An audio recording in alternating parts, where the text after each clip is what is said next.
Good morning, students. Today we will start our next poem, that is Fire and Ice. This poem is also written by Robert Frost, and this is a symbolic poem. Symbolic poem क्या होती है, जिसमें चीज़ों के metaphorical meanings use किए होते हैं।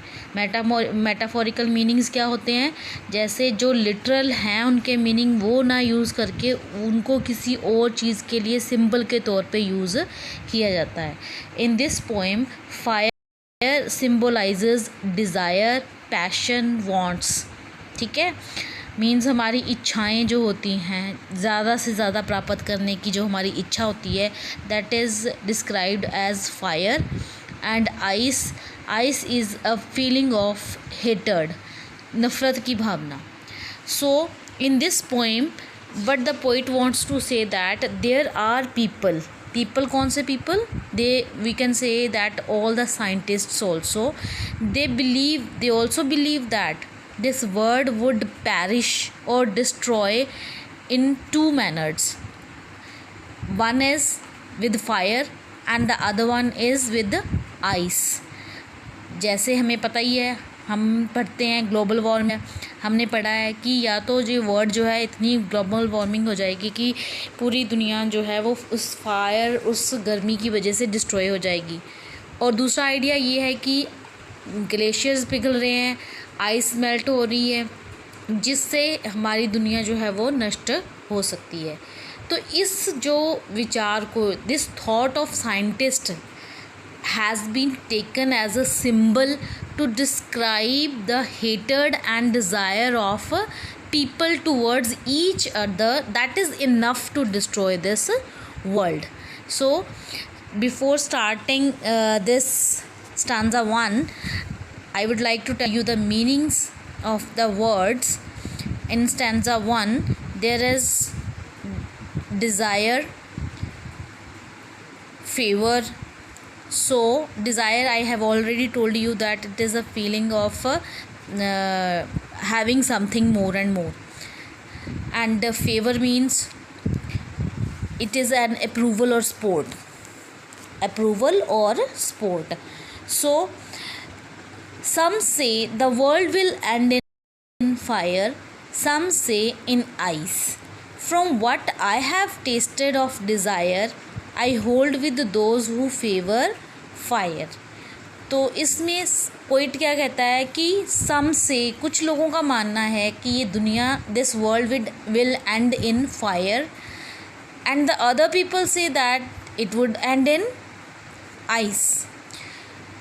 कहते हैं कि लेकिन जहाँ तक मेरा विचार है, मैंने भी इस चीज़ को एक्सपीरियंस किया है। जो लोग डिज़ायर रखते हैं मैंने उनको भी देखा है, और इसलिए मैं इस चीज़ का फेवर करता हूँ कि जो लोग कहते हैं कि डिज़ायर मीन्स फायर के साथ जो दुनिया ख़त्म हो जाएगी। It means that poet favors that those people who say that word would end in fire, क्योंकि उसने he has experienced that people are having lots of passions, desires to have more and more. तो ये जो ज़्यादा से ज़्यादा पाने की इच्छाएं हैं, he says कि मैंने देखा है इन इच्छाओं को रखते हुए लोगों को, इसलिए मैं उन लोगों का फेवर करता हूँ जो मानते हैं कि फायर क्या है, again it's a symbol for desires, passion. मैं मानता हूँ कि ये दुनिया जो है वो फायर के साथ ज़्यादा से ज़्यादा इच्छाएं रखने के कारण ख़त्म हो जाएगी। Next stanza is but if it had to perish twice, I think I know enough of hate to say that for destruction ice is also great and would suffice. यहाँ पे perish का मतलब क्या होता है, die या destroy, और suffice का मीनिंग होता है sufficient होना। सो कहते हैं कि बट अगर इस दुनिया को, हर इंसान को 2 बार ख़त्म होना हुआ, but if it had to perish twice means if the world is to be destroyed twice, 2 बार अगर इस दुनिया को ख़त्म होना हुआ, I think I know in enough of hate. तो मुझे लगता है कि मैंने बहुत सारे लोगों में हेटर्ड जो है, नफ़रत भी मैंने काफ़ी देखी है।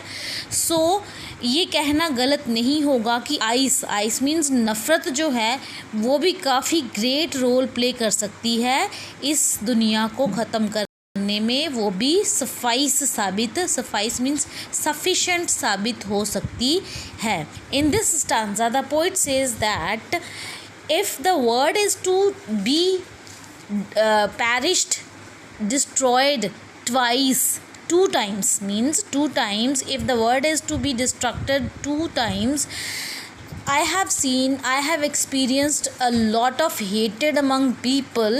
So I feel that the feeling of ice or the feeling of hatred is equally sufficient to destroy this world. So I think आपको ये पोइम जो है पूरी क्लियर हो गई होगी कि इस दुनिया को दो तरह से ख़त्म होने के विचार माने जाते हैं। एक फायर के साथ जो कि डिज़ायर्स हैं हमारी, और दूसरी आइस के साथ जो कि हमारी एक दूसरे के प्रति हेटेड है। Thank you.